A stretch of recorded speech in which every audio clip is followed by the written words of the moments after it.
Chez Moshe Nassim Natsliar.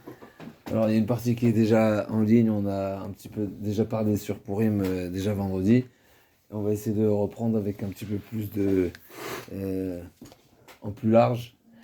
Alors déjà, ce qu'il faut savoir, c'est une règle qui est bien connue.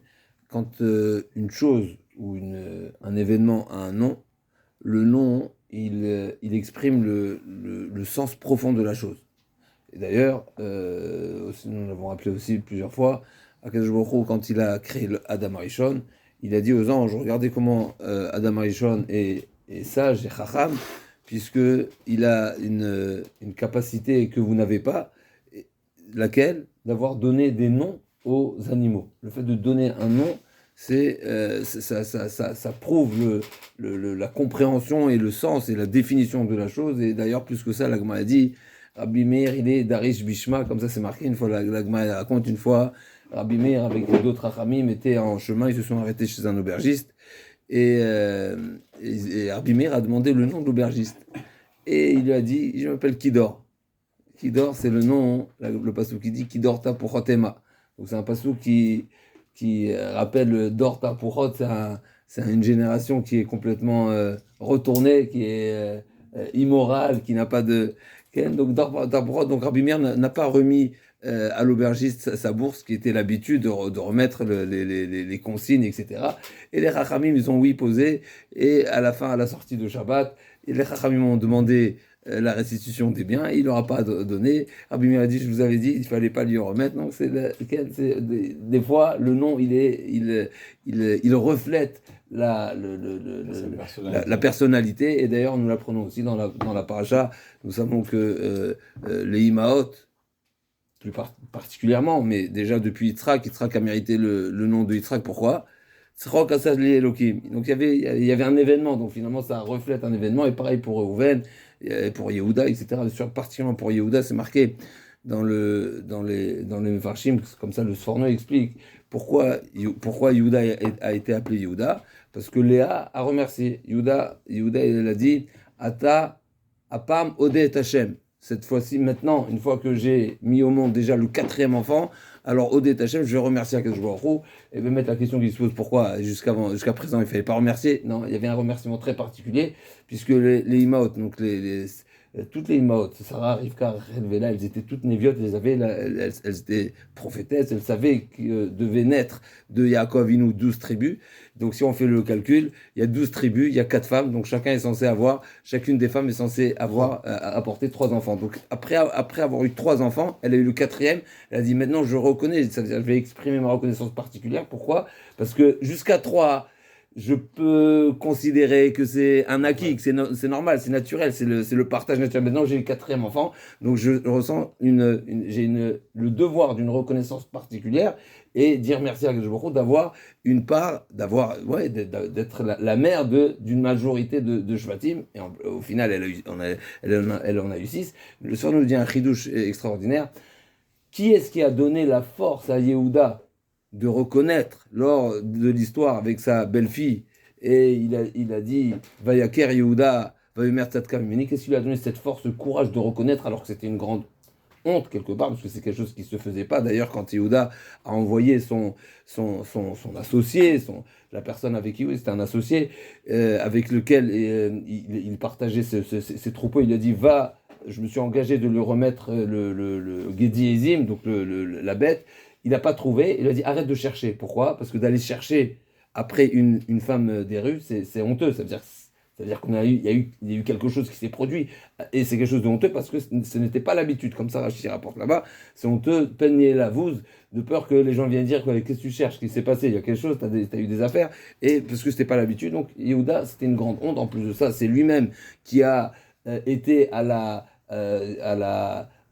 l'initiative, en tout cas à la décision de la condamnation de sa belle-fille, puisque quand ça lui a été informé qu'elle est enceinte, donc forcément elle a une relation interdite parce qu'elle était censée faire Iboum, etc. Et c'est lui qui a dit Otiu Aviti Saref, sortez-la, elle doit être brûlée, pourquoi brûler, etc. Donc finalement, non seulement il a fait quelque chose avant, 3 mois auparavant, quelque chose qui ne se faisait pas. En plus de ça, c'est sa belle-fille qui a une relation, c'est lui, une relation interdite, c'est lui qui a pris les devants, qui a siégé, si on veut, au tribunal pour la condamner. Et quand elle vient, elle dit à Kerna, Lemi Achotemet Vapetim, Vayaker Yehuda, il a eu cette force, ce courage, cette honnêteté de reconnaître. Qui est-ce qui lui a donné cette force de reconnaître? C'est sa mère. Sa mère qui a donné son nom, Yehuda, la reconnaissance. La reconnaissance, elle a deux sens. Elle a le remerciement et la reconnaissance. C'est deux choses qui vont, c'est deux facettes qui vont dans la même direction. Qu'est-ce qui lui a donné ce courage, cette force? C'est parce qu'il portait ce nom de Yehuda. Qu'est-ce qui lui a donné ensuite le mérite d'avoir la malroute, d'être celui qui a, à partir duquel va sortir David Améler, qui est le roi d'Israël, et la lignée de la dynastie vient de cette tribu-là, c'est parce qu'il a eu cette grandeur, cette force de reconnaître.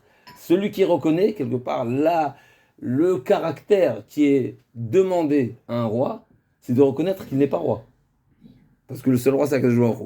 Donc Akadosh Baruch Hu ne donne et n'attribue le titre de roi à celui qui a les capacités de reconnaître que le vrai roi, c'est le bon Dieu. Donc Yehuda, il a réussi à reconnaître par le mérite de sa mère qui lui a donné ce nom Yehuda. Donc Yehuda, c'est, encore une fois, on ne va pas rentrer dans Yehuda, mais c'est l'importance du nom.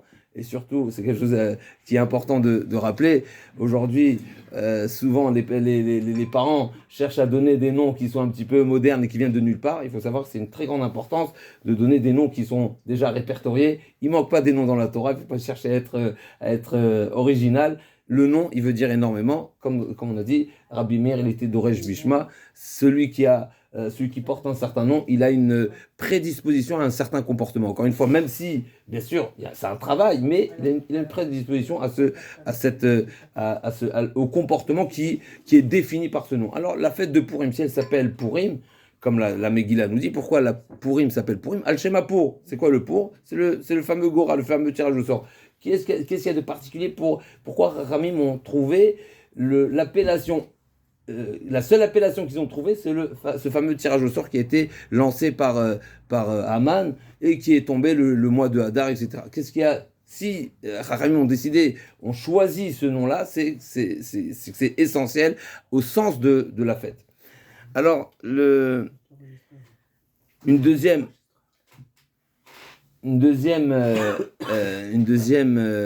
va dire un deuxième point qui est intéressant, c'est cette particularité qui est vraiment répétée à plusieurs reprises dans les psukim, c'est Vena Aforu, Hachachetoi Yudim Bessonem, la manière où a été ressenti le miracle, c'est ce retour de situation où on a pu surmonter et combattre nos ennemis.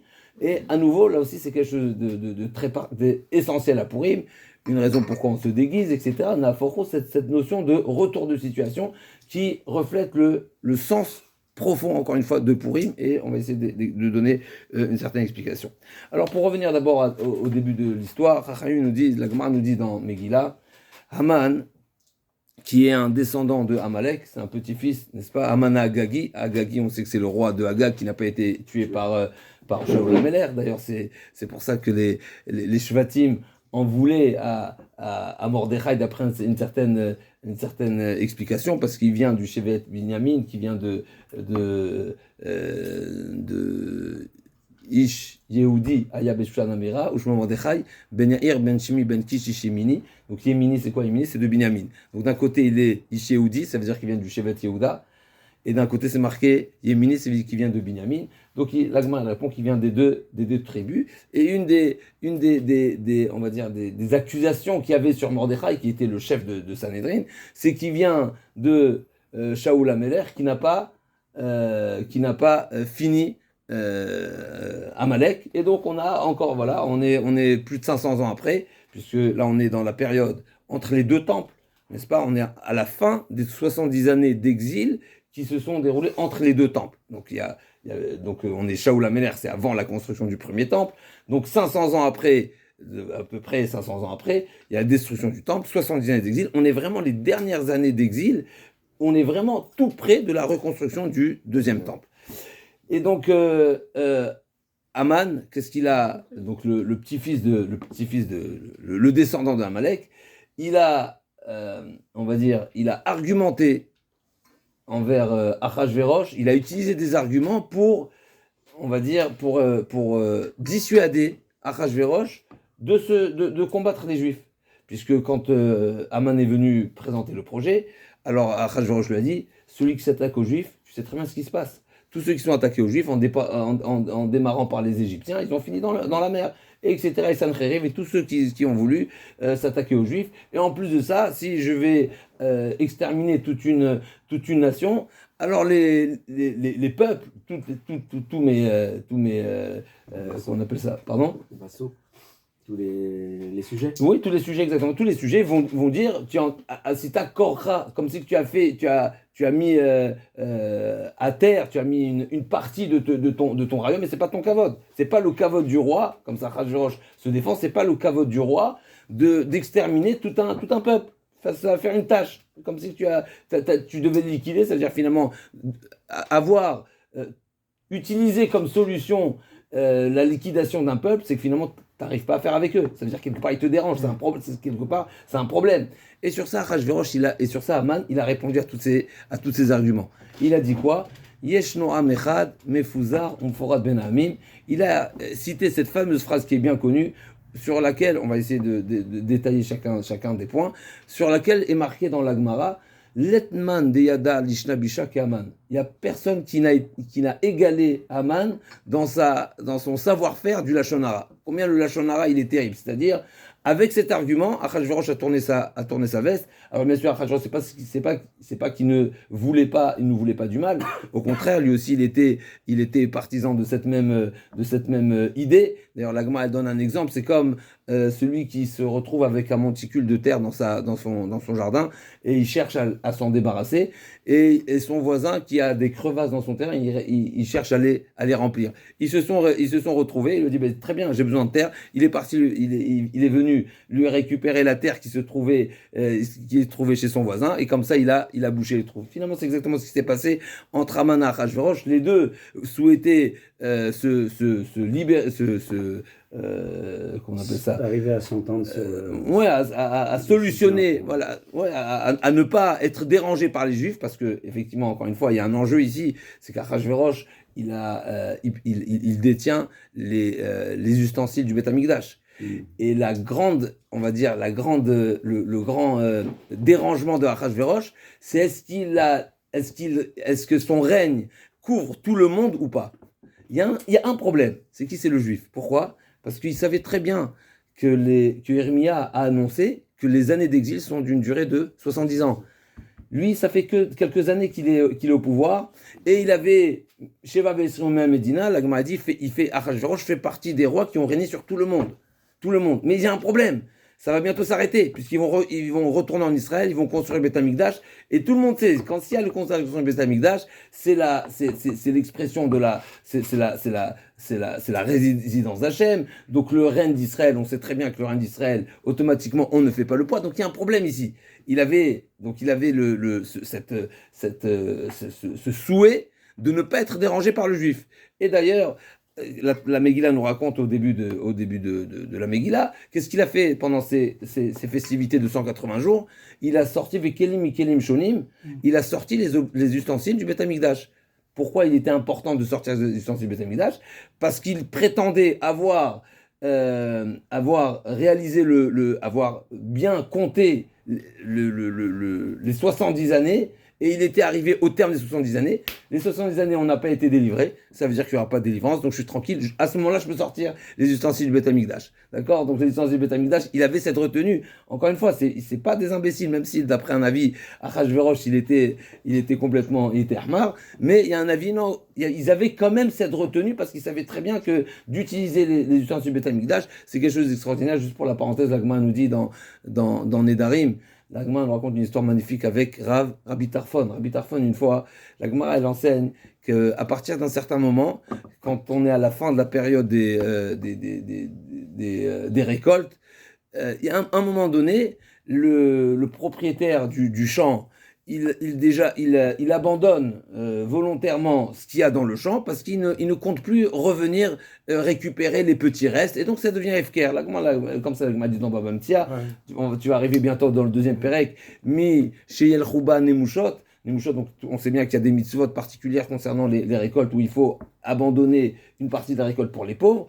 Et une fois que les pauvres sont déjà passés, alors c'est déjà autorisé à tout le monde de venir récupérer parce que c'est, encore une fois, tout le monde se dépossède, même les pauvres se dépossèdent. Et donc Rabbi Tarfon, il était aux côtés d'un champ et on était déjà à cette période où c'était autorisé de se servir. Il est venu, il s'est servi d'un fruit qui restait sur l'arbre ou au sol. Et là, en réalité, il était guetté par le propriétaire du champ. Et le champ, il est venu, il l'a mis dans un sac, il s'apprêtait à le jeter à l'eau. Et là, Rabbi Tarfon, donc il risquait sa vie. Et Rabbi Tarfon, il s'est exprimé en disant « Oilo les Tarfon ». Malheur à Tarfon, donc voilà, il ne voulait même pas dire son nom, il ne voulait même pas s'appeler Rabbi Tarfon. Donc, Oilo les Tarfon chez Zehorgo. Donc, malheur à Tarfon qui se fait tuer par cet homme-là. Cet homme-là a reconnu la voix. Donc, a priori, il a pris de dos, il a mis dans un sac, mais il a reconnu, et il a lâché, il est parti. Et sur ça, c'est marqué dans la suite de l'histoire, Rabbi Tarfon, jusqu'à la fin de ses jours, il a regretté d'avoir utilisé le kavod qui lui revient, le kavod de la Torah, pour se protéger. Quelque chose d'extraordinaire. Pourquoi c'est marqué Oilo, malheur à l'homme qui utilise Bekitra Shel Torah. Même se sauver, utiliser les honneurs de la Torah pour sauver sa vie, on n'a pas le droit. Il n'a pas cité son titre pourtant. Il n'a même pas cité, il a dit Oilo le Tarfon, mais cette personne l'a lâché seulement Oilo le Tarfon, malheur à Tarfon, comme ça il a dit, et cette personne a reconnu la voix, il a lâché. Or la Gemara a dit, mais il risquait sa vie, c'est piquoir nefesh. La Gemara a dit non, Rabbi Tarfon il était riche, et Rabbi Tarfon aurait dû lui proposer un dédommagement. Comme ça, la Gemara a dit, mais la Gemara demande, c'est quoi cette histoire-là? Pourquoi ce propriétaire-là, il a été jusqu'à vouloir le tuer, alors que on est à un moment où tout est FKR, il s'est déjà dépossédé. La Gemara a dit non, parce que cette personne-là, il se faisait voler tout au courant de l'année. Tout au courant de l'année, il se faisait voler, et il attendait de trouver le voleur. Il est tombé sur Rabbi Tarfon, il pensait que c'était son voleur, il l'a mis dans un sac, il s'apprêtait à le tuer. Donc ça, c'est pour l'histoire. Mais juste l'Agma, elle dit sur ça, un calvachomer. Ils ont pas, voilà. Comme quoi, En Adam Amidas Mal Mamonos, comme c'est marqué, on est dans la souga de Baba Marteret, c'est aussi intéressant. Un homme ne supporte pas voir qu'on lui vole, à tel point qu'il est prêt à donner sa vie et ne pas laisser le voleur lui arracher les choses. C'est pour ça que une personne qui rentre dans une maison par souterrain, par tunnel, etc., eh ben on considère que le voleur, comme ça l'Agma a dit, le voleur, c'est la Torah qui nous dit explicitement, Imba Marteret Imatse Aganav, un voleur qui vient comme ça, une intrusion par souterrain, eh ben ce voleur-là en question, c'est un homme mort. Pourquoi c'est un homme mort? Parce ce voleur se dit, je sais que si je me fais surprendre, le propriétaire ne va pas se laisser faire. Et il va s'opposer à moi, je vais être prêt à le tuer. Et donc, s'il est prêt à tuer, donc lui-même c'est un assassin potentiel, la Torah nous dit, Abaleur Gerashkem Lorgo, ne te laisse pas faire. Donc ici on apprend, un homme ne se laisse pas voler en face, et donc il est prêt même à tuer. Juste, on revient à l'histoire de Rabbi Tarfon. La Gemara nous dit comme ça, Rabbi Tarfon, il a eu mal jusqu'à la fin de ses jours. Pourquoi? Il s'est dit, si déjà, vous ramenez ça, c'est marqué. Si déjà ceux qui ont utilisé les ustensiles du Beth Amikdash, ils ont été complètement, leur nom a été effacé du monde, à plus forte raison, celui qui utilise la Torah. Pourquoi, c'est quoi ce calvachomer? C'est quoi ce raisonnement a fortiori? Si déjà utiliser les ustensiles du Beth Amikdash, c'est vrai que les ustensiles du Beth Amikdash, c'est kadosh, c'est quelque chose d'extraordinaire, c'est une gdoucha. Et après, on ne va pas rentrer dans tous les détails, mais en tout cas, même si c'est kadosh, c'est marqué, une fois qu'ils ont été volés et pillés du Beth Amikdash, leur kedusha, elle a été mitralel. C'est marqué, baou par toi, vechile loi. Je ne sais pas si c'est exactement les mots du passouk. Le passouk nous dit, une fois que le Beth Amikdash a été détruit et ils ont pillé les ustensiles du Beth Amikdash, les ustensiles du Beth Amikdash du temple n'avaient plus de kedusha. Et malgré tout, c'est marqué, ceux qui l'ont utilisé, ils ont été complètement effacés du monde. À plus forte raison, moi, qui ai utilisé le kavod de la Torah, et la Torah, elle n'est jamais mitralelle, la Torah, elle perd jamais sa gdoucha, elle perd jamais sa sainteté, et ben, à plus forte raison donc c'est pour ça qu'il s'en voulait, et c'est juste pour rappeler ici, cette introduction elle est intéressante, pourquoi Achashverosh lui-même s'est retenu d'utiliser les ustensiles du Beth Amikdash, tant qu'il y avait toujours espoir, d'après leurs calculs, que le Beth Amikdash allait être reconstruit. Là, on est déjà, d'après leurs calculs, on est déjà 70 ans après la destruction. Donc les 70 années d'exil se sont déjà écoulées. On n'a pas été sauvé, ça veut dire qu'il n'y aura pas de retour. Donc il s'est permis à utiliser les ustensiles du Beth Amikdash. C'était pourquoi on a dit ça, pour dire que ce fameux Achashverosh, ils avaient quelque part une certaine retenue, Vekelim et Kelim Shonim, donc il avait peur de s'attaquer au Bnei Israël. Il avait peur de s'attaquer au Bnei Israël, et c'est pour ça que Haman a dû utiliser des arguments qui allaient quelque part apaiser et l'endormir de sa peur. Qu'est-ce qu'il a dit Haman? Yesh Noam Echad, Mefuzar Umforad Ben Amim, Vedatem Shonot Mikolam. Il a dit 3 choses. Sur ces 3 choses, l'Agma a dit, il a dit le Lachonara le pire qui a pu être entendu de tout temps. L'Etman des Yadal Ishtabisha, il n'y a personne qui a égalé dans le Lachonara comme Haman. Qu'est-ce qu'il a dit? Yeshno Amechad. Qu'est-ce qu'il a dit dans ces mots Yeshno Amechad? Il existe un peu. Mais qu'est-ce que en allusion? Yeshno, ça vient du mot endormi. Yesheni Minamitzvot. Il dit, c'est les Bnei Israël. T'inquiète pas, le bon Dieu les a oubliés. Pourquoi? Parce qu'ils accomplissent plus les mitzvot. En tout cas, ils sont endormis dans l'accomplissement des mitzvot. Mefuzar Umforad, deuxième argument. Mefuzar Umforad Ben Hamim. Ils sont complètement dispersés. On sait que la règle, c'est le peuple d'Israël, il est fort quand il est uni. Le peuple d'Israël a mérité la Torah quand on est uni. Quand on est dispersé, quand chacun est de son côté, Mefuzar Umforad, c'est-à-dire Mefuzar Umforad, c'est éparpillé, et Mefurad, c'est dispersé, c'est désuni. C'est ça la traduction littérale. Donc Ben Hamim, donc tu n'as pas de quoi avoir peur, parce que de toutes les façons, s'ils ne sont pas unis, ils sont pas puissants. Et en plus ça, troisièmement, Vedatem Shonot Mikolam. En plus, leur religion, elle est particulière. Ils ont une religion un petit trop contraignante, comme ça l'Agma a dit. Tous les jours, ils nous disent Pesach Hayom, Shabbat Hayom. Chaque fois, ils viennent avec des arguments, avec des prétextes. On peut pas travailler, c'est la fête, c'est la fête. Je dis toujours, les goïms, comme ils nous voient en fête, ils ont les yeux qui sortent. Ils ont l'impression qu'on est toute l'année en fête. On a des jours de fête, mais ça va. On a des jours de fête, mais comme quoi les jours de fête, ça les perturbe, encore une fois, c'est une jalousie terrible parce que les jours de fête, pour nous, c'est quelque chose d'extraordinaire. On y arrive tout de suite. Donc qu'est-ce qu'il a utilisé comme argument? Il a utilisé ces 3 arguments. Yeshno, on fait pas les mitzvot. Yeshno, on les fait en tout cas endormis. Mefouza Amforat Ben Hamim, on est désunis. Et Vedatem Shonim Mikolam, et leur religion, elle est, on va dire ça, elle est bizarre, elle est différente de tous.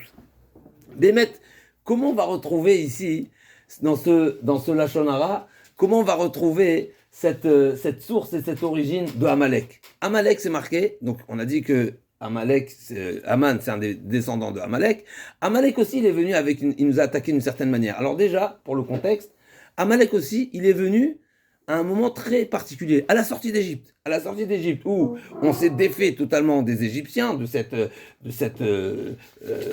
on va dire, de cette oppression. On a un certain soulagement et on attend impatiemment recevoir la Torah. Ne pas oublier, on est encore avant Matan Torah, on est vraiment dans les premiers jours. On est dans même pas 50 jours après la sortie d'Égypte, et on s'apprête bien sûr à recevoir la Torah. Et pour rentrer immédiatement en Eretz Israël, qu'est-ce qu'il a fait Amalek? Il s'attaque à nous.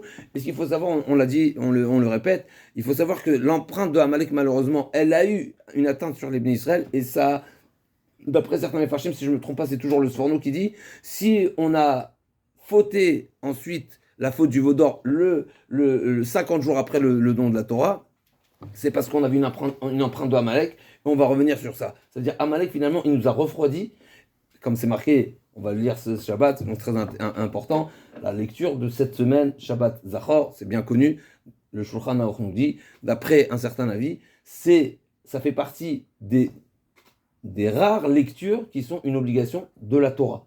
C'est un avis dans le Shulchan Aruch, mais le Shulchan Aruch dit, Yesh Omrim, que toutes les lectures de la Torah, donc toutes les semaines, c'est des lectures qui sont d'ordre rabbinique, alors que Parashat Zachor, c'est une obligation de l'écouter de la Torah. Pourquoi c'est marqué Zachor Asher Asa Alecha Amalek, Zachor Asher Asa Alecha Amalek, c'est marqué. Ouais, mais avant Kacha, comment c'est marqué dans le passage? C'est marqué 2 choses. C'est marqué Lotishkar, Zachor et Lotishkar. C'est marqué souviens-toi et n'oublie pas. L'Agma, elle pose la question, c'est quoi souviens-toi et n'oublie pas, c'est dans le cœur. Et Zachor, c'est Bappé. Ça veut dire qu'il faut le citer, le réciter. Donc d'ici vient l'obligation de lire le passage dans la Torah, et c'est pour ça que c'est encore une fois très important d'écouter chaque mot, chaque lettre, et d'après certains même s'acquitter des brachot de celui qui va monter à la Torah. C'est une khumra, mais ça fait partie, ça montre combien l'importance de cette lecture, et c'est pour ça qu'on ne fera pas monter des enfants à cette montée. Certains, il faut monter seulement le rav ou une personnalité, et certains lisent avec toutes les sortes de ta'amim, hein, les Tunisiens, on fait monter tout le monde. Le rav, il faisait lire tout le monde. C'est une mitzvah qui est chaviva. D'après certains, même les femmes sont chayavot. Très intéressant, c'est un sujet discuté. Normalement, les femmes sont dispensées de cette mitzvah. Pourquoi ? Parce que le but de cette mitzvah, de se souvenir ce que nous a fait Amalek, c'est pour être amené à l'éliminer. Et nous savons bien que la femme, par définition, n'est pas combattante, et donc normalement la femme n'est pas concernée par cette mitzvah. Mais d'après certains, le Minchatri nous dit pas du tout. Cette mitzvah, elle a deux volets. C'est vrai que la finalité de ce rappel-là et de ce souvenir, ce qu'il nous a fait, c'est pour le combattre. Mais il y a aussi l'obligation de se souvenir comment il s'est attaqué à nous. À savoir, et là on y arrive tout de suite, Asher Karcha Bader, les mots du Passouk, c'est qu'il nous a Karcha Bader. Le mot Karcha, alors il a trois sens. Karcha, ça peut vouloir dire, il nous a refroidi. Milachon Kor, c'est froid. Milachon Kar, il fait froid, il nous a refroidi. On avait un élan, alors, après le Midrash, c'est qu'il ne nous a pas refroidi à nous, c'est qu'il a refroidi la considération des peuples envers nous. C'est-à-dire que tous les peuples avaient une certaine retenue, comme c'est marqué, comme on dit tous les jours dans Zacher Moshe. Chamois, Mim, Gazoun, Khilachaz, Jepelachet, Azniv, Halou, Aloufé, Edom, toutes les grandes nations, ils étaient complètement comme des feuilles mortes. Ils ont tremblé de tout ce qu'ils ont entendu, tous les miracles qui sont produits à notre égard à la sortie d'Égypte. Et lui, c'est l'exemple de celui qui se jette dans un bain bouillant. Il sait très bien qu'il va se brûler, mais naturellement la baignoire le bain va être refroidi. Donc Kara, d'après le Midrash, c'est le refroidissement par rapport aux nations, mais naturellement, si les nations ont une moins grande considération ou une moins grande retenue, automatiquement nous aussi, on est quelque part refroidi. Donc c'est le premier sens de Asher Kara. Deuxième explication, Milachon Mikre, on sait que Amalek, il ne remet pas forcément en cause la présence et l'existence d'un créateur, mais la question est de savoir est-ce que le créateur, il a toujours l'œil sur le monde. Est-ce qu'il y a toujours est-ce qu'il a un certain, on va dire, intérêt ou une attente de ces créatures. Et sur ça, Amalek, il dit, non, tout est micré, tout est un hasard. Le bon Dieu, il a créé le monde, ok, et il nous l'a livré, il nous l'a donné. Il nous l'a donné, on fait ce qu'on veut avec. Donc c'est Milachon Micré, c'est un hasard. Et tout ce qui se passe, c'est un hasard. Et la troisième explication de Kara, ça vient Milachon Keri, c'est l'impureté. L'impureté de l'homme, elle s'appelle Keri, donc c'est l'impureté. Et donc ces trois notions-là, on va les retrouver chez Haman. Haman, il a utilisé exactement les mêmes arguments. Et on va essayer de les mettre un à un. Quand il a dit Mefouzar, la première, Yeshno Amechad, donc Yeshno, c'est Milachon, Yeshno, on a dit endormi. C'est-à-dire quoi, quelqu'un qui est endormi, on peut réaliser plein de choses. Mais ça dépend combien on est réveillé. Quand le bon Dieu nous demande de réaliser les mitzvot avec entrain, avec vivacité, avec envie, si on est endormi, alors c'est qu'on a subi l'empreinte de Amalek. C'est exactement ce qu'il a dit. Yashnoum la mitzvot. Il nous dit pas forcément qu'on accomplissait. Haman n'a pas prétendu qu'on n'accomplit pas les mitzvot. On pouvait les accomplir, mais de quelle manière? On est refroidi. Si on est refroidi, on peut les attraper. Ça veut dire que la mitzvah, elle n'a pas le même impact. Elle ne crée pas ce même lien avec le bon Dieu parce on les fait comme ça, machinalement. On a un petit peu, nonchalant, un petit peu, voilà, endormi. On les fait parce que par habitude. Donc ça, c'est le premier argument. Encore une fois, on le retrouve. C'est le même argument la même attaque de Amalek. C'est exactement celle de Haman. La deuxième, Mefouzar Mforad Ben Hamim. Il y a comment on considère, comment on est censé vivre la Torah et les mitzvot? Est-ce que c'est quelque chose qui est extérieur à nous ou qui fait partie de nous? Quand c'est quelque chose qui est extérieur à nous, alors là on peut parler de dispersion, on peut parler de quelque chose qui est extérieur, qui est perdu, qui est loin. Si la chose elle fait partie de nous, mais quand je suis habillé ou j'ai quelque chose où j'ai un bijou sur moi, il peut pas s'égarer, il est sur moi. Il fait à plus forte raison si c'est une partie intégrante de moi. Mais si c'est une partie intégrante de moi, je perds pas quelque chose qui est sur moi. N'est-ce pas? Il y a une notion dans les halachot de Aveda, une personne qui a perdu quelque chose à la maison, ça s'appelle pas perdu, c'est chez lui. Perdu par définition, c'est que c'est déjà pas dans ton domaine. Alors déjà, est-ce que c'est sur toi? Est-ce que c'est sur ton corps? Est-ce que c'est sur tes vêtements? Est-ce que c'est dans ton domaine, dans ta maison? Mais si c'est chez toi, ça s'appelle pas perdu. C'est une définition halachique.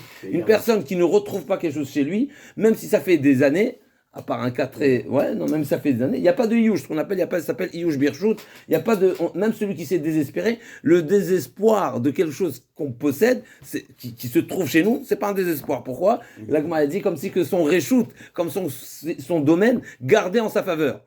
N'est-ce pas? C'est comme s'il y avait un gardien en ma faveur. Donc, Mefouzaron Forat, quelque part, il me dit, on est un petit peu dispersé. S'il y a dispersion, ça veut dire que les mitzvot, on les considère secondaires, on les considère comme des options. Mais ça ne fait pas partie de nous. C'est bien. Le devoir de réaliser les mitzvot, c'est dans tous les cas.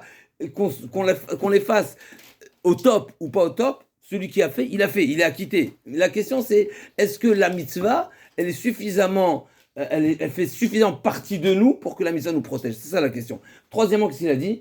Vedatem shonot mikolam. Si le goy voit en nous une religion, on va dire, bizarre, et pas, il ne valorise pas notre accomplissement de la mitzvah, ça veut dire que nous, on ne la valorise pas. Je répète toujours ce que j'ai entendu de plusieurs témoignages. Toutes les personnes qui travaillent avec les goïms, qui ont cette on va dire, ce courage d'exprimer leur religion, ils sont respectés. Comme ça, j'en ai de plusieurs personnes. Une fois, la plus ancienne, celle que je me rappelle, c'est un ami, une chavruta à la yeshiva, qui m'a dit, une fois, il avait un oncle et un cousin qui tenaient une boutique, qui vendait du tissu, je crois, à Marseille, l'homme échané.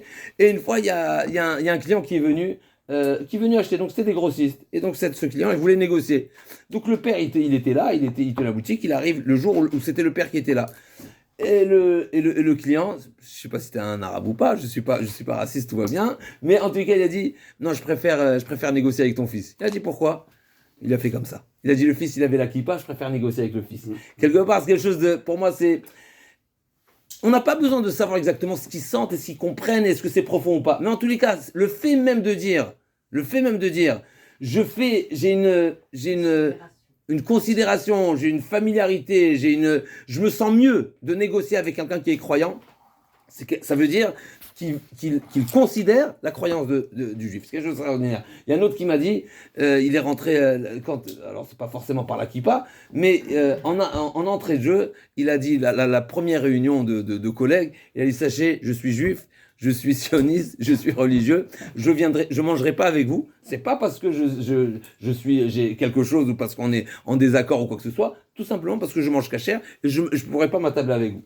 Et depuis ce jour-là, ils n'ont jamais insisté, il ne s'est jamais attablé avec eux, et il a travaillé des années en bons termes, et il n'a jamais été en problème, et ils n'ont jamais insisté pour essayer de l'amener ou de l'inviter ou quoi que ce soit. Alors, je ne dis pas que c'est... Mais je veux dire, c'est important. Comment la manière où la personne ressent l'importance de la Torah et l'importance des missions, est-ce que ça représente? Eh bien, automatiquement, ça va refléter. On va voir, c'est un pasouk explicite dans la Torah qui nous le dit. C'est pas une invention, c'est pas seulement une idée, c'est pas seulement un psychologue. Viens avec nous.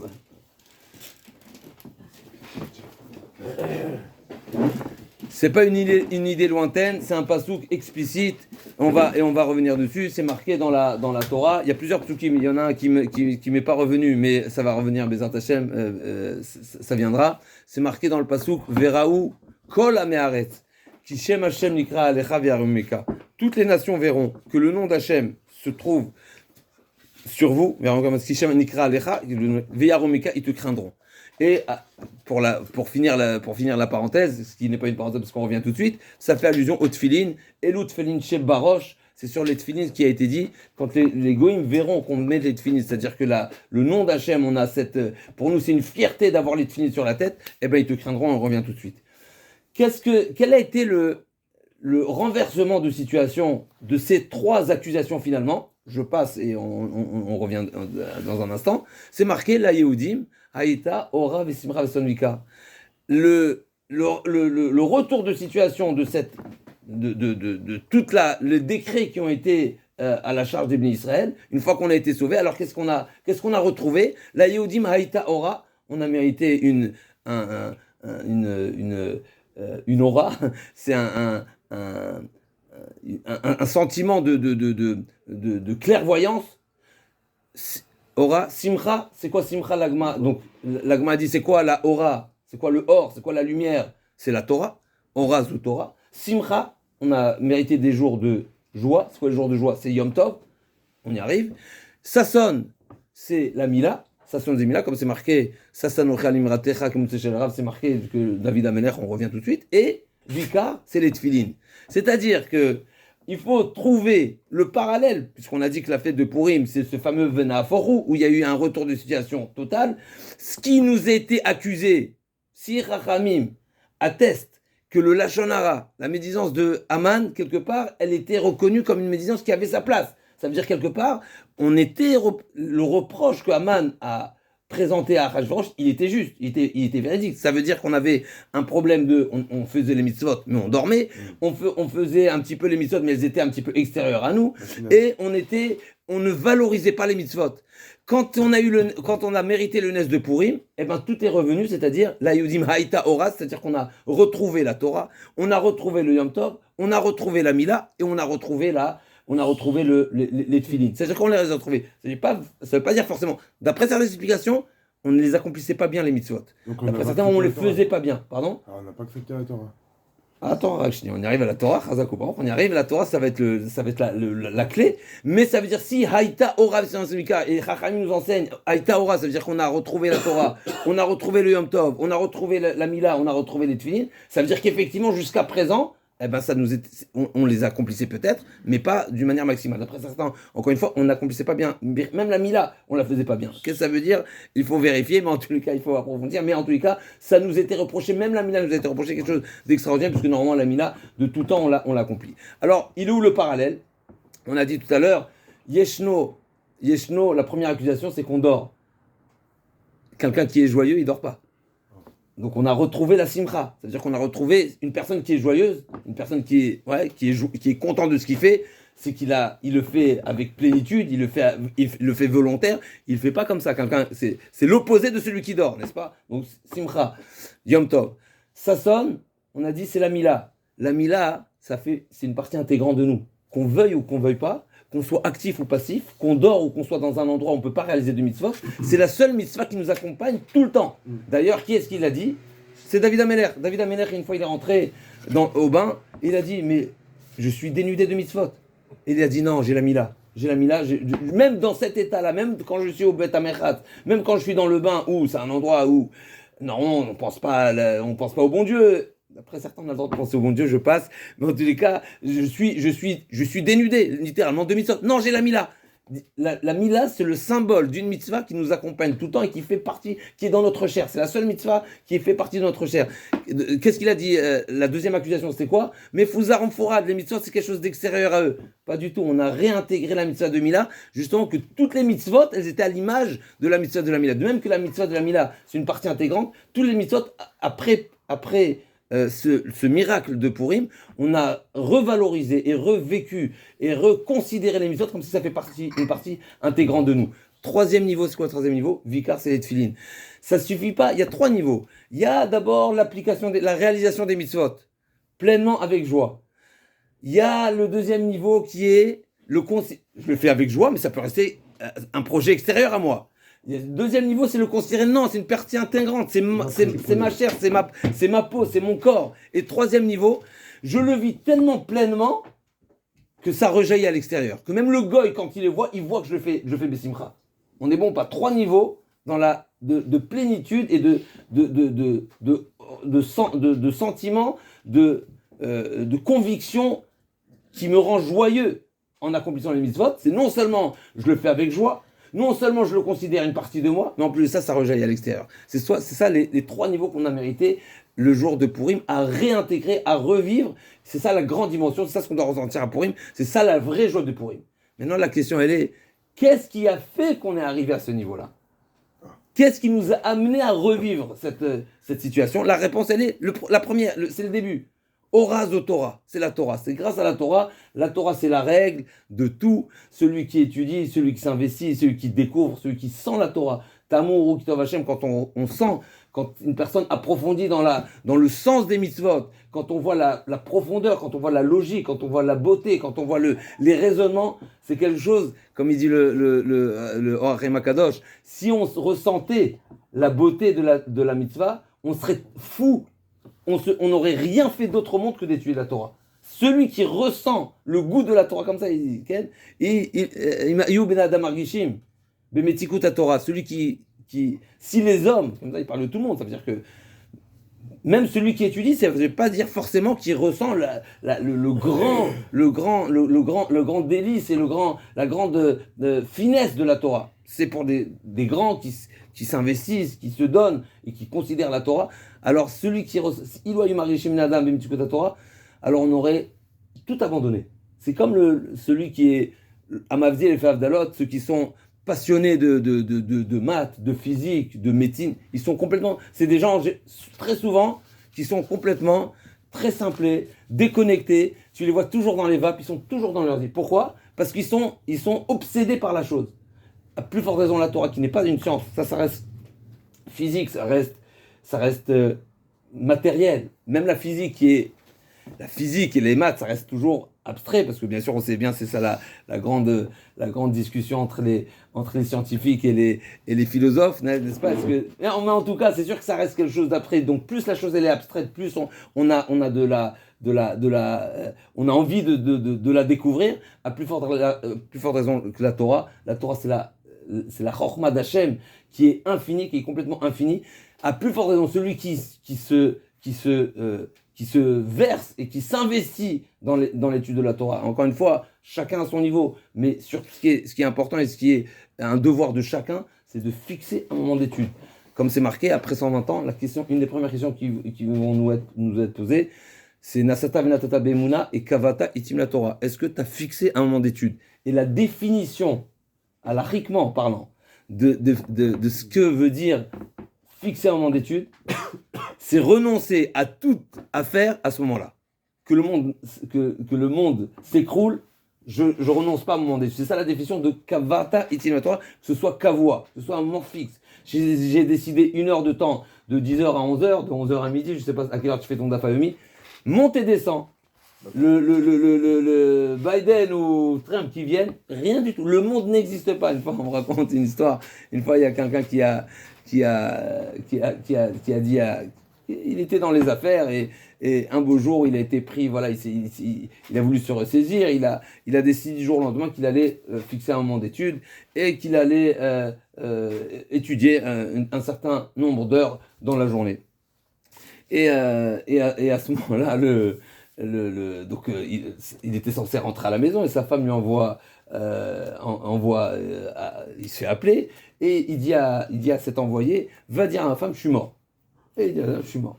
Et il est revenu après, en fin de journée, tout va bien, il est revenu, il dit, on m'a dit que tu étais mort. Il dit, oui, à ce moment-là, je suis mort. C'est la réalité, à ce moment-là, je suis mort. Et bien, c'est ça la définition de Kavatetim et Torah. Une chose de Kavua, une chose à laquelle on donne l'importance, une chose à laquelle la manière de prouver qu'on valorise la chose, c'est qu'elle soit fixe et qu'il n'y a rien d'autre qui puisse nous ébranler, qui puisse nous perturber à ce moment-là. C'est la définition de Kavatetim et Torah. Donc, on va revenir. La règle de tout, c'est la Torah.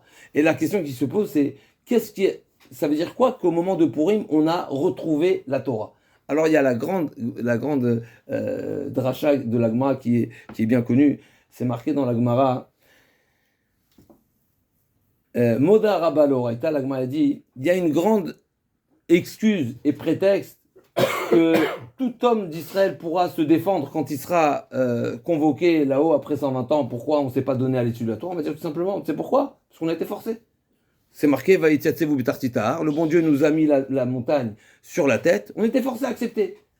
Donc on était forcé à accepter. Qu'est-ce que tu me veux? J'avais pas le choix. Tu me demandes pourquoi j'ai pas respecté le contrat qui a été signé, mais j'ai pas signé de contrat. J'étais forcé à le signer. Ne me demande, t'as rien à me reprocher quelque part.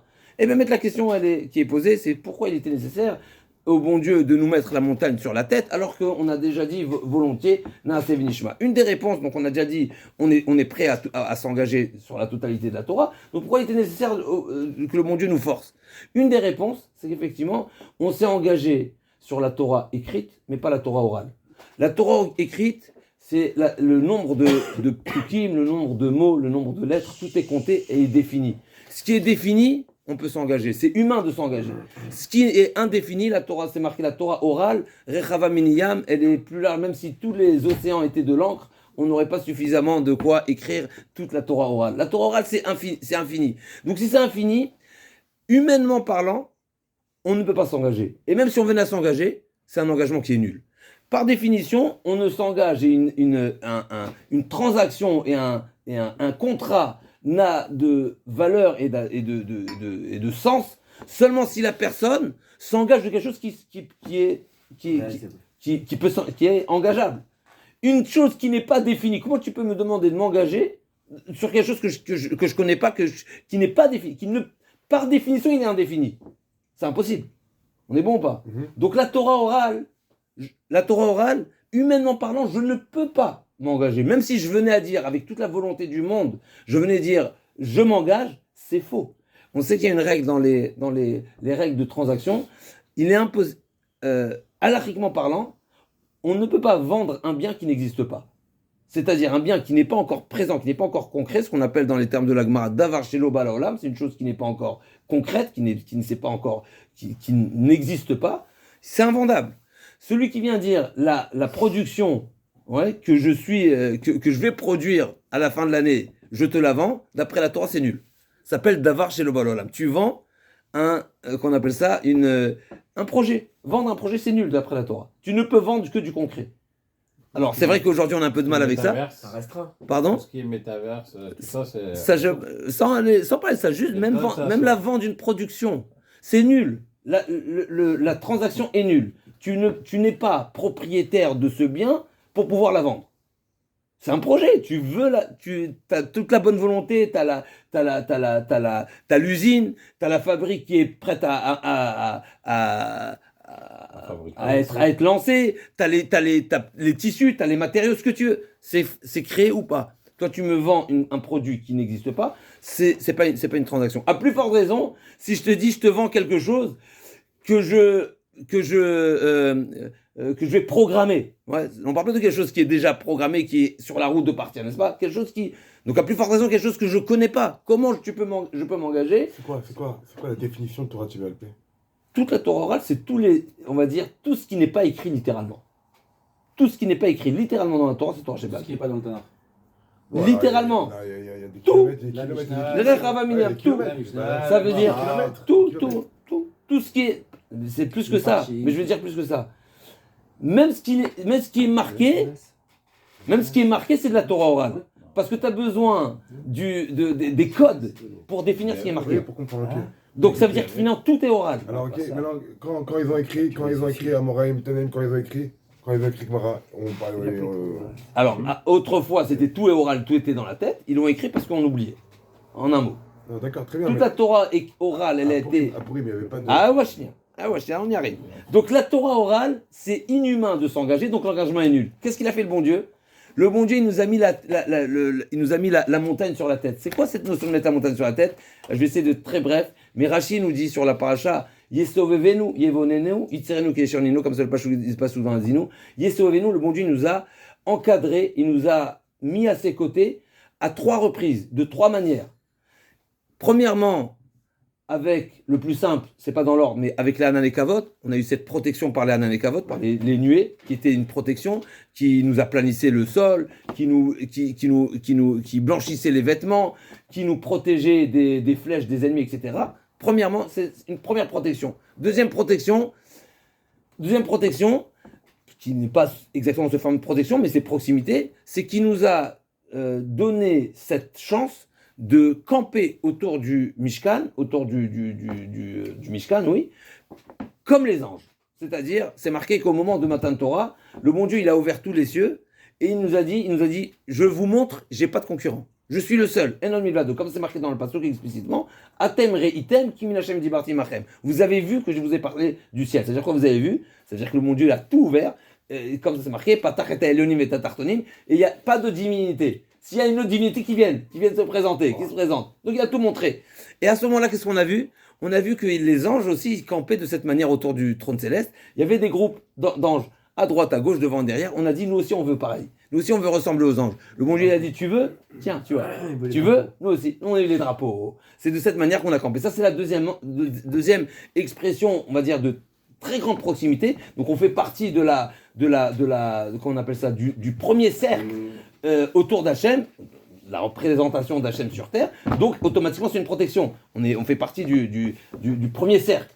Et la troisième chose, c'est au moment de Matan Torah, ou quoi, où le bon Dieu nous a mis la montagne sur la tête. On comprend plus rien ici, mais c'est pas une protection. On est en train de dire que le bon Dieu nous a forcés. L'explication, c'est qu'il nous a pas forcés en réalité. C'est pas une force c'est pas qu'il nous a mis au pied du mur. C'est pas qu'il nous a menacés.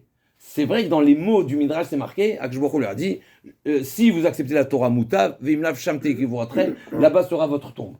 Mais c'est pas ça le sens profond. Le sens profond, c'est que justement à ce moment, au moment de Matan Torah, il y avait les révélations et le degré de prophétie du chacun était tellement énorme, où pour nous, il n'y avait plus de libre arbitre. C'était une évidence.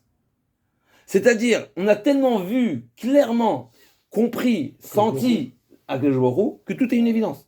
Si tout est une évidence, rien n'est un sujet, rien n'est un enjeu, il n'y a plus de libre arbitre. Par définition, le libre arbitre, c'est quand intellectuellement, je pense que j'ai le choix. Je pense que j'ai le choix, c'est ça. Parce qu'une personne qui, pour lui, c'est une évidence, mais ça va même pas devenir à l'esprit de choisir.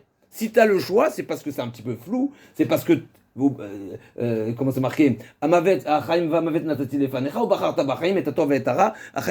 quelque part le bon Dieu nous dit dans la Torah, sachez que je vous ai mis la mort et la vie devant vous, le bon et le mal. Ça veut dire quoi? C'est quelque part on a la possibilité de faire erreur, parce qu'on fait erreur, parce qu'il n'y a pas d'erreur, il n'y a pas de choix. Si on prouve, si la chose elle est visible, elle est compréhensible, que ça c'est bon et ça c'est du poison, mais personne ne prend le poison, personne ne va le goûter le poison. Si on a une tentation, c'est qu'on pense que c'est pas réellement du poison et qu'on a un certain plaisir à un certain moment, et donc on va se dire ok, on peut un petit peu, on peut essayer. Ça serait par définition. Mais si c'est clairement un poison, si c'est brûlant, si c'est amer, si c'est pas beau, mais on va pas le prendre, n'est-ce pas? Même le fruit, la première pomme, la pomme ou la figue, la tentation, elle est seulement s'il y a un appel à la tentation. L'appel à la tentation, c'est forcément, premièrement, il faut cacher le danger. Il faut cacher le danger. Et deuxièmement, il faut que ça donne envie. C'est ça la définition de l'Utsara. L'Utsara, il nous fait une mise en scène pour nous donner envie de la chose.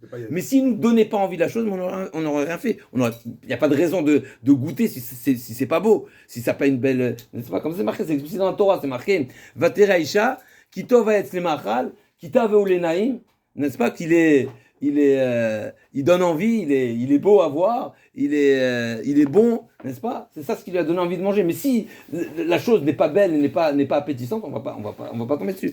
Donc, au moment de Har Sinaï, le bon Dieu nous a montré tellement clairement les choses qu'à ce moment-là, il n'y avait plus de Béria, il n'y avait plus de libre arbitre. Et sur ça, la Gemara dit. Donc, notre engagement au moment de Har Sinaï n'est pas du jeu, puisque tu nous as mis dans une condition où on n'avait plus le choix, parce que c'était une évidence. Et automatiquement, quand on est redescendu sur Terre, c'est le cas de le dire, le libre arbitre est revenu, et automatiquement, on n'a plus les moyens d'appliquer ce qu'on s'est engagé lorsqu'on n'avait pas le libre arbitre. On est bon avec ce calcul ou pas? C'est mathématique. Le bon Dieu nous a mis... On a un problème. Comment on a commencé? Je ne peux pas m'engager de quelque chose qui est indéfini. Pourquoi? Parce que moi, monsieur être humain, je suis limité, et donc j'ai une certaine vision des choses, une certaine compréhension des choses. Ce qui me dépasse, je ne peux pas m'engager. C'est inhumain. Qu'est-ce qu'il a fait le bon Dieu pour que je puisse m'engager à quelque chose qui me dépasse? Il m'a mis dans un autre monde. Il m'a mis dans un niveau de malachim. Il m'a mis dans un niveau d'ange. Comme la Gemara dit, il m'a mis dans un niveau de olam haba. Par définition, le olam haba, c'est un monde où il n'y a pas de matière. Donc le bon Dieu nous a mis en condition, pour pouvoir accepter réellement, il nous a mis en condition d'être comme les anges, où c'est quelque chose de très clair, où c'est quelque chose où on n'est plus déjà perdu par l'infini.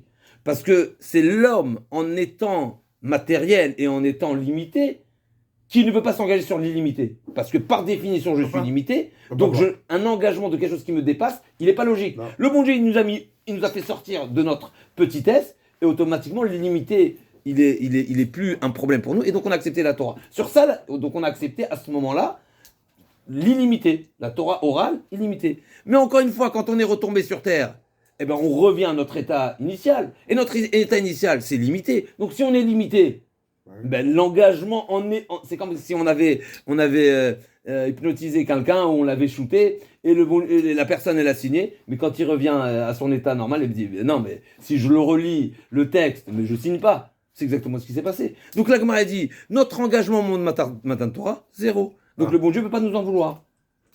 Jusqu'à là on est bon.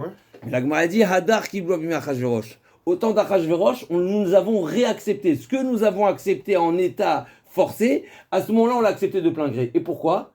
Parce que nous avons vécu un miracle particulier. Et là, on va essayer de dire en quelques phrases qu'est-ce qui s'est passé à Purim pour nous remettre dans un état d'accepter sur nous une Torah qui est indéfinie. Non pas parce qu'ils étaient acculés et qu'ils savaient ce qui allait se passer.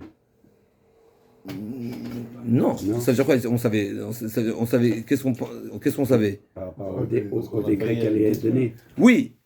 Oui, donc, et quoi ? C'est pas ça qui a fait que les gens... Mais souvent, mais même en Égypte, on a vécu des miracles pareils. Mais plus que ça, dans la Gemara, c'est marqué, c'est pas marqué qu'on a accepté sur nous parce qu'on a été sauvé, mais c'est parce que c'est marqué mais ahavatanes, parce il y a eu un amour envers Dieu qui s'est développé en voyant ce Nes-là. C'est la différence entre la sortie d'Égypte et à Purim. Et à Purim, c'est qu'ils n'ont pas vu de Nes à Purim. Chazak, qui a fait, effectivement. Alors on va dire qu'est-ce que le Nes sous la forme de Purim a fait en nous de développer une Ava. Alors il y a un maral extraordinaire qui nous dit, le pasuk dit Ki mouvé kiblo ayoudim alem valzaram.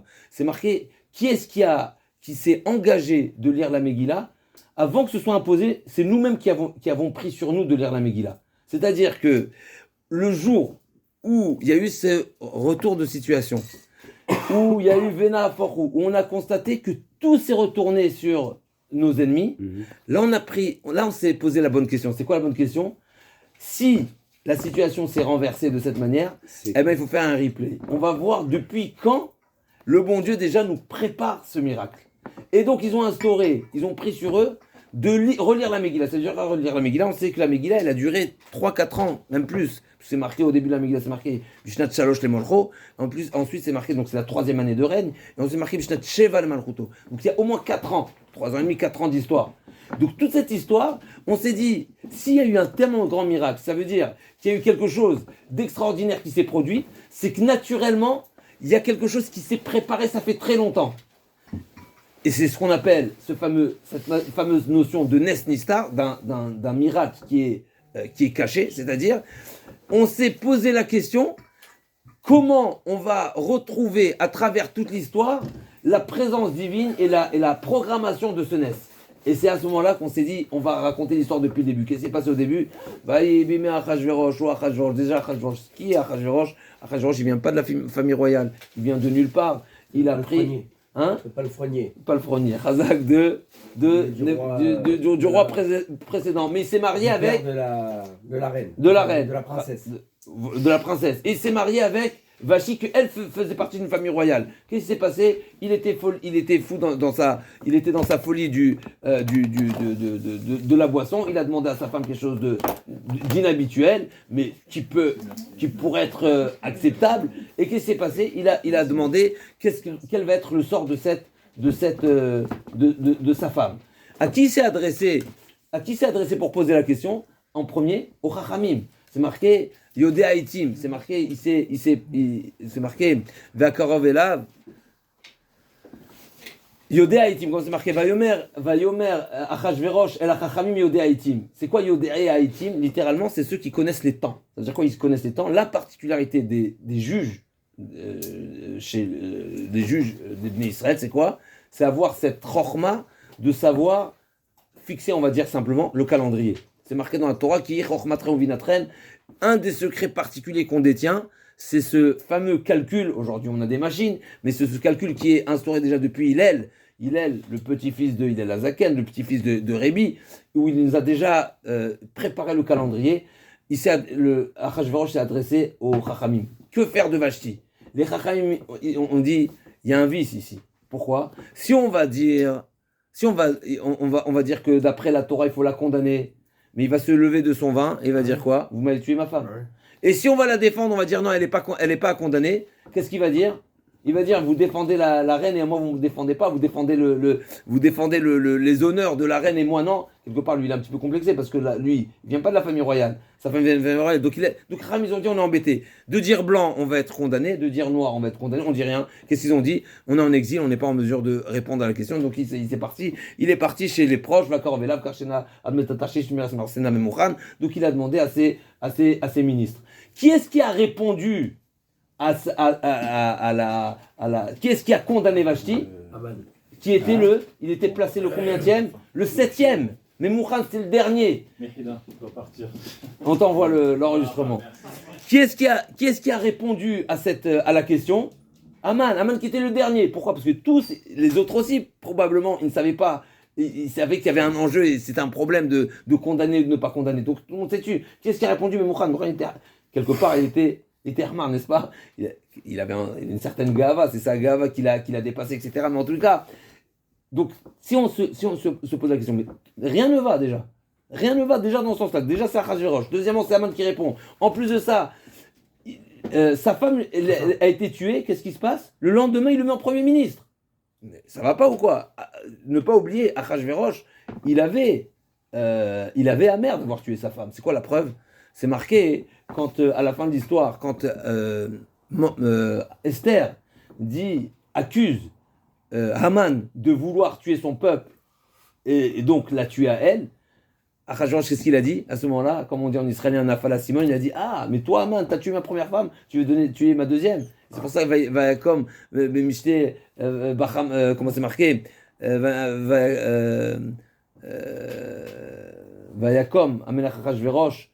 Bachamato, c'est marqué qu'il s'est levé en colère. Pourquoi il s'est levé en colère? Parce qu'il a réalisé que Haman, finalement, il lui veut que son mal, n'est-ce pas? Donc, il portait toujours cette peine, cette tristesse d'avoir perdu déjà la première. Et ensuite, et toute la suite, tout le long de l'histoire, comment Mordechai a entendu Bigtana Vateresh comploter contre le roi, etc.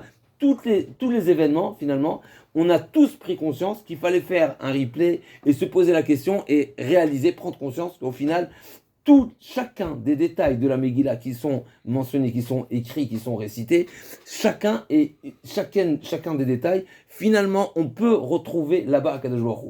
Et là, à travers ce questionnement, à travers cette interrogation, à travers cette volonté de comprendre, comme c'est marqué, Ismarlev Mevakshé Hashem, c'est qui celui qui a le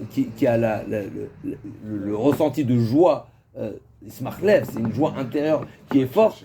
C'est celui qui est Mevakesh Hashem, c'est celui qui demande, celui qui cherche à comprendre, celui qui cherche à dévoiler. À Purim, on a tellement vu de choses qui paraissent toutes simples, qui paraissent justement la face voilée d'Akadosh Baruch Hu. Mais on a compris qu'en réalité, tout est le dessein d'Hachem. Là, on a été animé par une Ahava, par un amour. La définition d'un amour, c'est prendre conscience que la personne qu'on a en face, en réalité, veut notre bien. Des fois, on est une personne, on ne sait pas, comme le père envers son fils, etc. On ne sait pas exactement quelles sont ça. Quand la volonté de la personne et l'intention de la personne, elle est révélée, là, il y a un amour, il y a un rapprochement. Là, je dis, ah, combien tu es bon, combien j'ai envie de te ressembler, n'est-ce pas, plus forcément pour Akadosh Baruch Hu. Et là, on revient à la question de la Gemara. Comment se fait-il qu'en sortant d'Égypte, on n'a pas pris sur nous, on n'était pas en mesure d'accepter la Torah qui est indéfinie? Réponse qui est infinie et donc indéfinie et illimitée. C'est parce que pour nous, on était dans une dimension quelque part encore de logique et on n'a pas pris le temps de faire la démarche de découvrir Hachem. Hachem s'est imposé à nous. Tous les miracles qui sont dévoilés, c'est une imposition. Oui.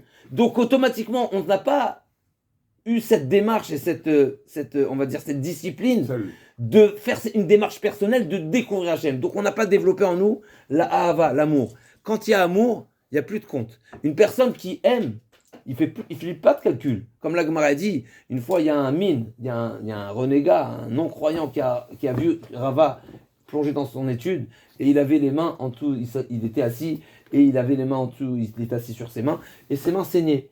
Et ce mine là, il a dit, ce renégat, il a dit à Rava, vous êtes un peuple impulsif, vous êtes empressé à dire Naaseh Venishma alors que vous ne savez même pas sur quoi vous êtes engagé. Qu'est-ce qu'il a répondu Rava? Toumat Yesharim Tanchem, celui qui est tamim, celui qui accepte les choses avec simplicité et il fait confiance, c'est ça le grand secret. Celui qui fait confiance, il pose pas de questions, c'est-à-dire il va même pas à se poser la question est-ce que ce qu'on me demande de m'engager, c'est acceptable, c'est raisonnable, c'est applicable. Il se pose pas la question. Pourquoi? Parce qu'il a pleine confiance. Quand on aime, on est en pleine confiance. On n'a pas de difficulté à s'engager à quelque chose qui est pas défini. Donc, Adar Kibloa Bizmi Achashverosh, au temps d'Achashverosh, quand on a fait cette démarche de découvrir Hachem et de retrouver Hachem et de comprendre que Hachem, il se cache derrière chacune des détails de la vie, alors là, il y a cet amour. Et là, quand il y a amour, il n'y a pas calcul. On revient à ce qu'on a dit tout à l'heure, en ordre. La Yehudim Aïta Ora, Vesimcha Vesason Vikar. On va dire le premier des éléments qui nous a mis dans cette démarche-là de Simcha, Sasson, Vikar, on a dit le Simcha c'est Yom Tov, c'est-à-dire Yom Tov, on est plein de joie. Sasson c'est la Mila, ça veut dire qu'on considère que la Torah c'est une partie de nous. Et Vikar, tellement ça fait une partie de nous, mais ça a même cette capacité de rejaillir à l'extérieur, comme les tefilines. D'où ça démarre? Ça démarre par la Ahava, ça démarre par l'amour. Une fois qu'on a accepté la Torah par amour, une fois qu'on a été prêt à accepter la Torah, même si on ne connaît pas chacun des détails, même si on sait qu'on s'engage dans quelque chose qui est inhumain, parce qu'encore une fois, on n'a pas tous les tenants et les aboutissants, on ne sait pas exactement, mais quand il y a amour, il n'y a pas de calcul. Quand il n'y a pas de calcul, on accepte tout. Quand on accepte tout, alors automatiquement, on peut commencer cette évolution, on va dire, dans l'accomplissement des mitzvot. Juste pour dire un petit ridouche qui est personnel, mais qui est très, très beau dans la Gemara. La Gemara nous raconte dans la Gemara de Souka, elle nous dit que Sasson et Simcha, je ne sais pas si vous avez dû voir cette Gemara, Sasson et Simcha se sont disputés. Il y avait deux personnes, un il s'appelle Sasson, un il s'appelle Simcha. Et chacun disait sur l'autre, moi je suis plus grand que toi, moi je suis Sasson, moi je suis Simcha. Alors, d'après Tosot, si je ne me trompe pas là-bas, on n'apprend rien de ça, et je crois qu'il y a un Gaon qui dit il y a des grands secrets qui se cachent dans cette discussion, parce que la Gemara ne va pas nous rapporter une discussion entre deux simplets qui ne veut rien dire. C'est quoi la différence entre Sasson et Simcha? Alors là-bas, la Gemara, ces fameuses personnes qui, encore une fois, sont présentées comme des hommes simplés, ils ramènent chacun des versets qui vont dans le sens, est-ce que c'est Sasson ve Simcha, n'est-ce pas, c'est marqué Sasson ve Simcha ve Nasu Yagon ve Anacha, n'est-ce pas? Est-ce que d'abord Sasson et ensuite Simcha, ou l'inverse, Simcha ve Sasson? C'est dans la Megillah, on parle de Simcha ve Sasson, ou bien comme ici, là il dit Maïta Orav Simcha ve Sasson, donc d'abord Simcha ou Sasson, donc lequel est le plus grand? Alors d'après ce qu'on a dit, c'est très simple. En réalité, chacun il a un avantage par rapport à l'autre, mais l'un il est plus profond que l'autre. Simcha, quand on parle de Simcha, c'est comme Simcha c'est Yom Tov. Le jour de Yom Tov, on a l'invitation à se réjouir avec toutes sortes d'éléments qui sont extérieurs à nous. D'ailleurs, on a une mitzvah de se vêtir particulièrement avec des beaux vêtements. On doit même acheter des vêtements à sa femme et ses enfants pour qu'il y ait une joie de toute la famille. On doit consommer bassar veyaïn, du vin et de la viande pour se réjouir. C'est-à-dire qu'on va utiliser des éléments extérieurs à nous pour nourrir notre simcha, pour nous mettre en condition. Donc quelque part, grâce à toutes ces conditions-là, on sera joyeux, mais ça reste extérieur à nous. On a utilisé un moyen extérieur pour nous réjouir. Par contre, le Sasson, on a dit c'est quoi Sasson? C'est la Mila, c'est quelque chose qui fait partie de nous. Alors effectivement, on pourrait ne pas être d'une simcha intense, c'est-à-dire qu'effectivement, on pourrait ne pas, une personne qui finalement, ça veut dire quoi faire partie de nous? Ça veut dire que c'est le sentiment de plénitude de ce qu'on est. Ça, le Sasson. Le Sasson, c'est une personne qui, par exemple, qui a réussi un examen ou qui a réussi une affaire. Eh ben, c'est l'affaire qui le rend joyeux, c'est-à-dire sa joie elle est autour de son affaire. Après il peut avoir des épreuves, il peut avoir des choses qui le dérangent, mais il y a quelque chose qui fait suffisamment partie de lui, qui va lui permettre à rayonner sur le reste. Mais c'est une chose, D'accord? Donc la simcha, c'est plus global, c'est plus général. On va les habits, la nourriture, la bonne ambiance, etc. C'est complet extérieurement, mais intérieurement, pas forcément. Le sasson, c'est intérieur, mais c'est pas forcément complet. Il y a ces deux dimensions. La grande dimension, c'est d'arriver à un sasson total. Ou comme c'est marqué, un jour, le jour viendra, et Venasu, Yagon Vanacha, c'est marqué là-bas dans ce pasouk, Sasson Vesimcha Imatseba, Toda Vekol Zimra, si je ne me trompe pas, c'est le pasouk qui ramène la Gemara. Sasson Vesimcha, c'est Sasson qui est en premier, en dessous de Simcha. Quand le jour de la Géoula, le jour de la délivrance finale viendra, alors notre Sasson, c'est-à-dire notre satisfaction intérieure et notre ressenti de ce qui fait partie de nous, notre vrai capital, il sera tellement important qu'il sera aussi généreux que la simcha qui est complètement extérieure, qui est tellement... Donc voilà, pour conclure, la fête de Purim, comme c'est marqué dans les Balei Moussar, que ce soit le Mirtav Meliaou, que ce soit Ravolbe qui insiste sur cette notion, c'est marqué Mishe Nichnas Adar Marbim Besimcha, c'est la seule fête où Chachamim nous ont révélé finalement que la joie de la fête doit se préparer depuis le début du mois. De même, à l'opposé, où c'est marqué Mishe Nichnas Av Memaatim Besimcha, à l'opposé, c'est marqué dès le début du mois de Av, on est Memaat Besimcha, on doit diminuer la Simcha jusqu'à arriver à Tisha B'Av, donc c'est graduellement, on va en descendant jusqu'à Tisha B'Av. Pareil, à Purim, à l'opposé, on va être Marbe Besimcha, ça veut dire qu'on va évoluer dans notre effort de Simcha jusqu'à arriver au jour de Purim, où c'est la Simcha à son maximum. C'est un travail de réaliser que la volonté, que tout ce qui se passe, toute notre vie, tout ce qui se déroule dans notre vie, tout ce que le bon Dieu nous met à disposition ou pas, toutes les épreuves ou les bienfaits, tout est le projet divin. Une personne qui se dit tout est le projet divin, il ne peut être autre que heureux et joyeux. Et rappelez, je vais juste conclure avec ça, le Ramban Nachmanide à la fin de Parashat Bo, c'est un Ramban qui est bien connu, qui nous dit d'une manière très forte, toute personne qui ne croit pas, qui n'a pas la conviction que chacun des détails de sa vie est un miracle, il n'a pas le droit à la Torah de Moshe. Comme ça c'est marqué, c'est les mots textuellement.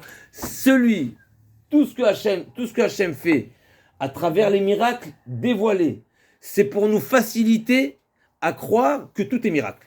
Le but de l'homme, c'est de croire que chacun des détails de sa vie, c'est un miracle. Il n'y a pas une notion de En teva minago shel olam. La notion de c'est naturel, c'est un hasard qui est justement Amalek, ça n'existe pas. Et celui qui pense ça, il n'a pas le droit à la Torah. Finalement, qu'est-ce qu'on est en train de dire? C'est ce qu'on est en train de dire ici. D'après ce qu'on dit, c'est mathématique. Si tu penses qu'il y a quelque chose qui est normal et qui n'est pas miracle, tu renonces à cette capacité de traduire les choses d'une manière indéfinie, donc tu ne veux pas t'engager à l'indéfini, à l'infini. N'est-ce pas? On a dit, si la personne se limite à traduire d'une manière superficielle ce qu'il voit, et il ne prend pas la peine de se demander qu'est-ce qui se cache derrière, et qu'est-ce qui se cache derrière, eh bien, il ne peut pas s'engager à la Torah, parce que la Torah c'est pareil. La Torah, il y a un texte, mais notre devoir c'est de savoir ce qu'il y a derrière le texte. C'est le sens, le deuxième sens et le troisième sens, et le sod, et le remez, et le sod, et le drash, etc. Les quatre facettes de la Torah. Finalement, la Torah, c'est comme un diapositif, et derrière tout ça se cache un sans fin de sens et d'explication, et de raisonnement, et de beauté de la Torah. Celui qui n'a pas cette démarche continuellement dans sa vie, il n'a rien de la Torah. C'est-à-dire qu'il n'est pas prédisposé à s'engager à la Torah. Parce que la Torah, c'est ça, la vie de tous les jours. C'est-à-dire que c'est pas la notion de la émouna, de la foi et l'acceptation de la Torah, ça va de pair. Ou bien tu crois que que le bon Dieu te donne des capacités qui sont extraordinaires, et donc automatiquement il t'a donné aussi un cadeau qui est extraordinaire, qui est encore une fois qui n'est pas d'une dimension humaine. Ou bien tu restes dans ta petitesse et je crois à ce que je vois, et ce que je ne vois pas n'existe pas. Eh ben tu n'as pas le droit aussi à la Torah, parce que la Torah c'est tout ce qu'on ne voit pas. Bézat Hashem, qu'on soit zoré de comprendre cette idée qui est très profonde, et Bézat Hashem, c'est ça qui va nous réjouir. Bézat Hashem, ils vont passer une fête de Purim qui est encore plus importante que Kippour, comme le Harizal nous dit. La fête de Kippour, si on partage le mot Kippour, c'est Ke Purim. La fête de Kippour, c'est comme Purim, c'est-à-dire ça ressemble à Purim. Purim, c'est encore plus fort que Kippour. Pourquoi? Kippour, on t'a fait un cadeau. Le bon Dieu, il te fait un cadeau. Il te dit, je t'offre un jour exceptionnel du pardon. Et plus que ça, je t'impose à te dématérialiser en jeûnant, en t'éloignant de tout ce qui est matériel. Comme ça, tu es physiquement, tu ressembles à l'ange. Le Purim, c'est l'inverse. Je te demande d'être mange, Et on bois, jeûne aussi. bourre-toi même. Et on jeûne aussi. Quand? Et on jeûne aussi. Kippour. Ouais, non, Oui. Purim. Non, Purim, Non, c'est pas c'est- Purim. Purim, c'est un Zecher l'éternité. C'est seulement un rappel. Ça fait pas partie de la fête de Purim. La fête de Purim, c'est être joyeux, c'est boire, c'est manger, c'est boire à tel point que tu perds la logique. Pourquoi perdre la logique? Et la Bémet, c'est une petite réponse aux questions qui sont posées par plusieurs poskim. Comment est-ce possible que Rachamim nous ont instauré un jour dans l'année d'être inconscient? Le devoir d'un homme, c'est d'être conscient. Ça veut dire quoi d'être inconscient? Ça veut dire qu'on te demande de ne pas être. La réponse, elle est. Une des réponses qu'on peut proposer, c'est justement le jour de Purim, on te dit, sache, prends conscience que toute l'année, tu crois que tu comprends rien du tout. En réalité, on ne comprend pas. On croit qu'on comprend. Des fois, on comprend. Mais ce qui est certain, c'est qu'il faut faire la démarche pour comprendre. Si on ne fait pas cette démarche, on ne comprend rien du tout. Bezrat Hashem. Là, comment- David dit, Maïta Ora, Amen, Kenny Ratzon.